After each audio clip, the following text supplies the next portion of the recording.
Adiẹ ti jẹ̀ fún ara wọn o. Umaru pa Fúlàní ẹgbẹ́ ẹ̀ lákòókò, ó ló ń gbèrò láti jí òun gbé ni.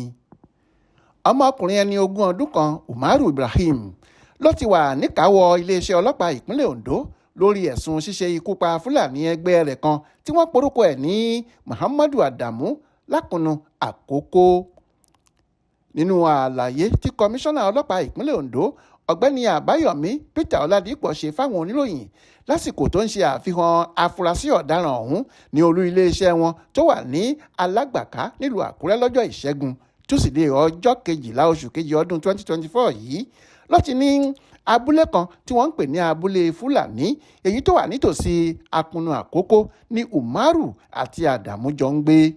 Ọjọ́ 2 oṣù kínní ọdún tá a wà yìí ni Umaru lọ bá ọ̀rẹ́ rẹ̀ tó sì bẹ́ẹ̀ pé kó jọ̀wọ́ wá fi ọ̀kadà bàbá rẹ̀ gbé òun lọ síbì kan tí wọ́n ń pè ní Ọ̀gálì nípínlẹ̀ Kogi, tí ọmọkùnrin náà sì gbà sí lẹ́nu.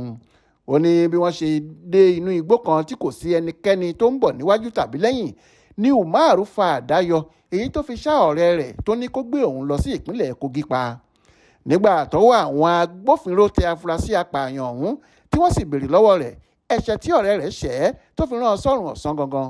Umaru ní lóòótọ́ lòun mọ̀ọ́mọ̀ pa á lẹ́yìn tí àṣírí tú sí òun lọ́wọ́ pé Adamu àti ẹnìkan tó ń jẹ́ Bashiru ti ṣètò láàrin ara wọn láti jí òun gbé kí wọ́n sì pa òun.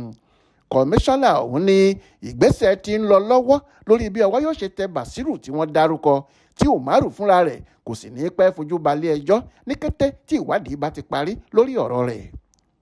Olúṣèyẹ Iyadé ló ṣàkójọpọ̀ ìròyìn ọ̀hún fún Aláròyé online television.